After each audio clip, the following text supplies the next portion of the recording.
The wind howled across the mountain ridge like a wounded animal, dragging snow in white spirals across the wooden chapel perched above the valley. It was the kind of storm that made sensible people stay indoors, but nothing about tonight was sensible. Inside the small chapel, lantern light flickered against rough-hewn log walls. Pine garlands hung from beams. Melted snow pooled beneath heavy boots lined along the entrance, and at the altar stood the mountain man. Eli Boone, broad shoulders, dark beard dusted with snow that hadn't fully melted. A scar ran from the corner of his brow down toward his cheekbone, an old memory from a life he didn't talk about. His jaw was locked tight, blue-gray eyes fixed straight ahead. He wasn't smiling. He wasn't trembling. He wasn't even blinking much. He looked like a man enduring something. The preacher cleared his throat nervously. "We gather here tonight." The door creaked open. Every head turned. The bride stood framed in the doorway, backlit by a storm that looked ready to swallow the mountain whole. She was small compared to Eli, wrapped in a simple white gown, no lace, no jewels, just soft fabric that moved with the wind. Her dark hair was pinned loosely, strands escaping to frame her pale face. She wasn't breathtaking in the way city women were. She was something else. Something fragile, something haunted. She stepped inside slowly. The door shut behind her. Her eyes found Ellie's. He didn't react, didn't flinch, didn't soften. This was a marriage arranged by the mountain council. Eli needed a wife to keep his land rights. She needed protection and a roof. It was practical, necessary. Emotion had no place here. She reached the altar. The preacher spoke the vows. Eli repeated his in a steady voice. When it was her turn, her voice trembled, just barely. "I do." The words seemed heavier for her than for him. The preacher smiled tightly. "You may lift the veil." Eli hesitated, just for a second. Then he reached forward, rough fingers brushing the thin fabric, lifting it slowly. And that's when she leaned closer, close enough that only he could hear. Her breath was warm despite the cold. "You don't remember me, do you?" she whispered. His brows furrowed. Her lips trembled before she continued. "I was the girl you left behind, mountain man." The world stopped. Not the storm, not the chapel. Just him. His hand froze midair. The preacher kept talking. The guests clapped, softly. But Eli Boone wasn't in that chapel anymore. He was 12 years younger, standing at a riverbank, a crying girl behind him, and himself walking away without turning back. He didn't look at her for the rest of the ceremony, didn't dare, because if she was who he thought she might be, then this wasn't coincidence. It was consequence. The reception was small, just mountain folk sharing stew and bread.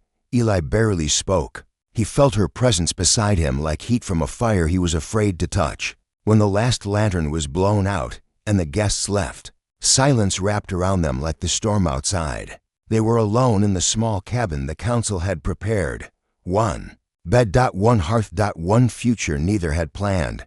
She stood by the window, staring out at the swirling snow. "You could have said something," he finally muttered. She didn't turn. "You didn't ask." His jaw tightened. "You expect me to recognize a child from 12 years ago?" Her shoulders stiffened. "I expected you to remember what you did." That hit harder. He stepped closer. "I was 16, and I was 10, she snapped quietly. "And you promised." The river came back in full force now. Summer heat, bare feet in cold water. A scrawny little girl with tangled hair trailing after him like a shadow. Her name Clara Whitmore. She used to follow him everywhere, called him Mountain Man even back then because he'd climb cliffs and trees without fear.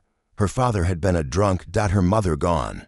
Eli used to share fish with her, teach her how to skip stones. And one night, when her father didn't come home and she was shaking from hunger, Eli had sworn, "When I'm grown, I'll build a cabin up high. You can stay there. No one will hurt you." A childish promise. But to a child, promises are lifelines. Then his own family left the valley after his father's death. He hadn't said goodbye, didn't look back, didn't even check if she survived the winter. He swallowed hard now. "You're Clara." She turned slowly. Older. Stronger.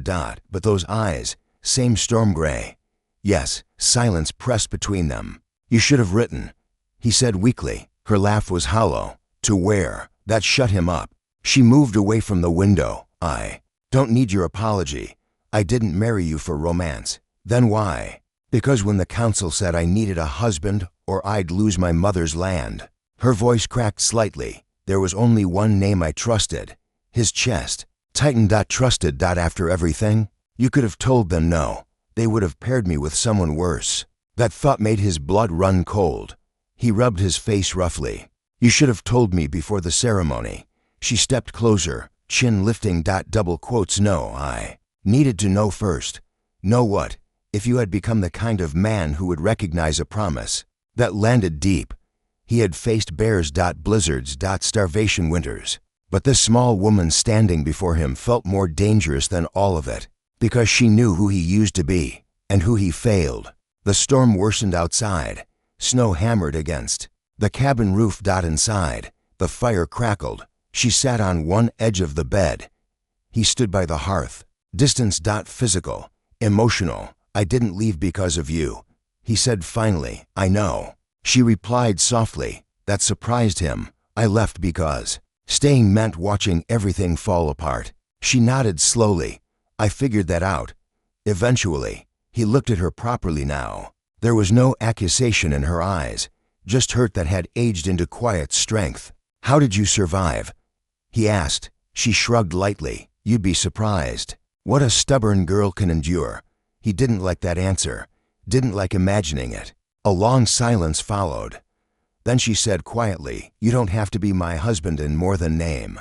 I won't demand that. He frowned. You think I'd treat you like an obligation? Her eyes flicked to his, wouldn't you? He stepped forward. Slowly. Deliberately. Until he stood directly in front of her. You think I don't feel this? He murmured. Feel what? Guilt, regret, anger at myself. Her breath hitched slightly. He knelt in front of her. A mountain of a man lowering himself to meet her eye level. I was a coward back then. She swallowed. I won't be one now. The air shifted. Something fragile, but powerful, formed between them. Not passion. Not yet, but recognition. He reached up slowly, brushing a loose strand of hair from her face. She didn't pull away. Clara, he said, testing her name after all these years. Her eyes shimmered. You remembered. I remember the river, he admitted. I remember you calling me mountain man like it meant I could protect the whole world. You could protect mine, she whispered. The storm outside raged louder. Inside, something steadier began to build. Not forced, not arranged. Turned.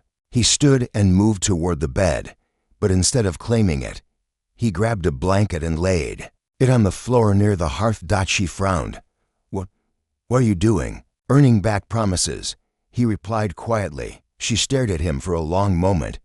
Then, softly, she said, you always did sleep closer to the fire.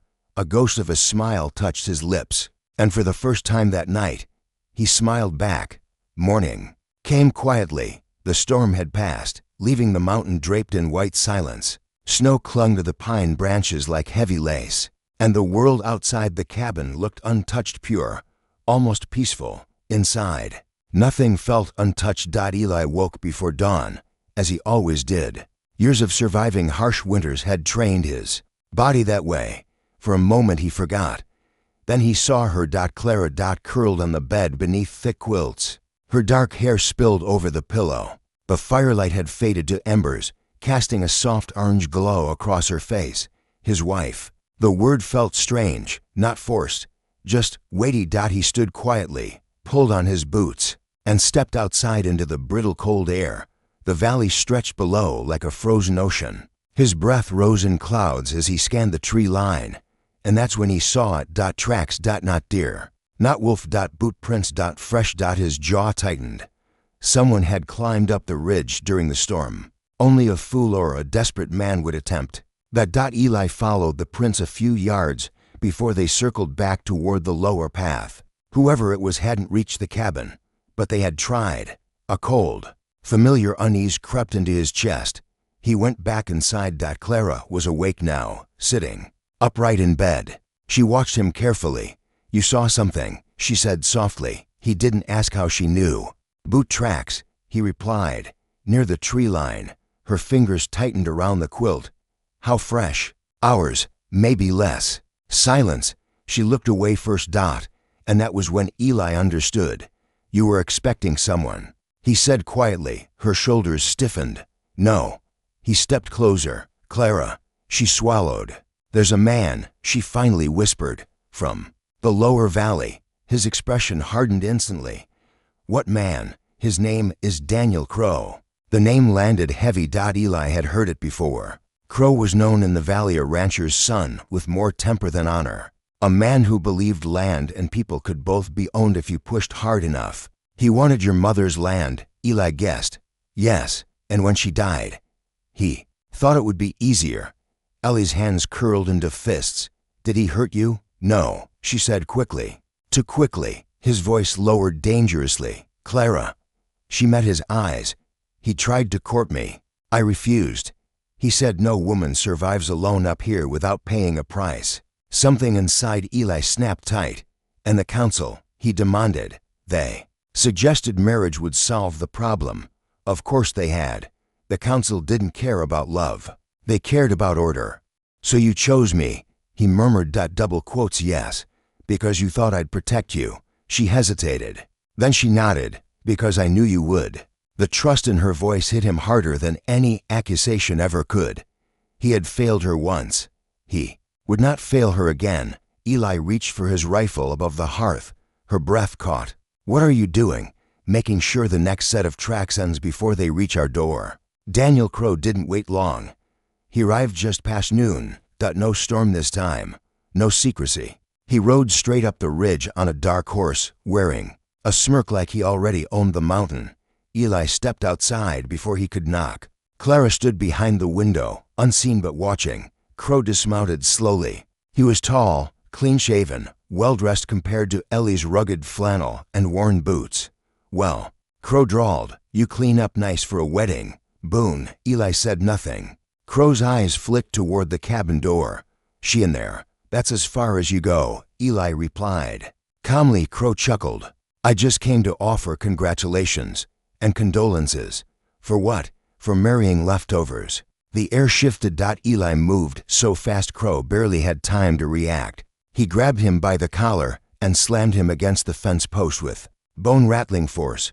Choose your next words carefully, Eli said quietly. Crow grinned despite the grip on his throat. She didn't tell you everything, did she? Ellie's eyes darkened. Tell me what? Crow leaned closer. Lowering his voice, she came to me first. The words struck like a blade. Ellie's grip faltered just slightly. She asked for help. Crow continued smoothly. Said she'd consider my proposal if I handled some debts tied to her land. That's a lie, is it? Crow's smile widened.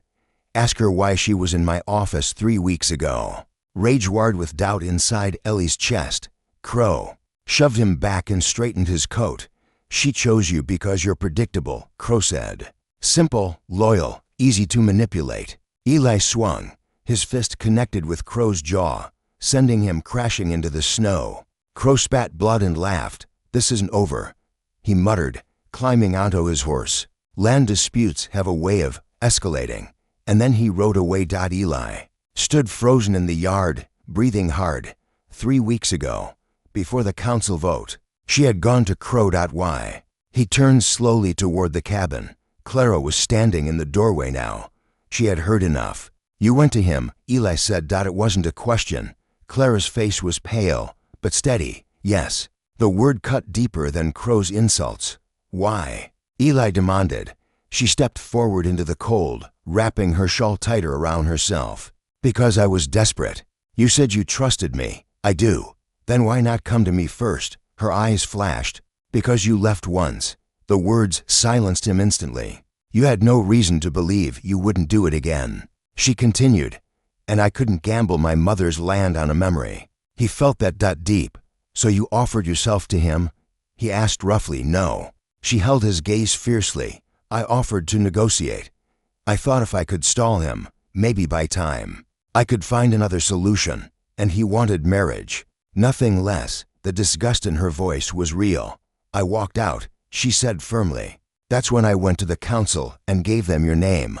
Why me? He asked again, softer this time. Tears gathered in her eyes but didn't fall. Because even if you didn't remember me, I remembered you. His chest tightened painfully. You were the only good thing in my childhood, she whispered. The only promise that felt real. Silence wrapped around them like the lingering snow. I didn't tell you about Crow, she continued, because I didn't want you to think I chose you second. He stepped closer. Clara, he said quietly, you didn't choose me. Second, she looked up. You chose me when you were 10 years old. Her breath trembled. And I'm choosing you now, he added, not out of obligation, not out of guilt, but because somewhere between the riverbank and the altar, she had never stopped being his unfinished promise. He reached for her slowly, this time. When he pulled her into his arms, she didn't hesitate. She melted against him like she had been waiting years to feel safe enough to do so. I won't leave. Again, he murmured into her hair. You don't get to promise lightly anymore, she whispered back. I know. They stood there in the cold, holding each other while the mountain watched far below. A rider paused at the edge of the valley watching the cabin from a distance. Daniel Crow wasn't done, and neither was the fight for their future. But this time, Eli Boone wasn't a 16-year-old boy walking away from a crying girl by the river. He was a mountain man with something to lose, and he would burn the valley down before he let anyone take her again.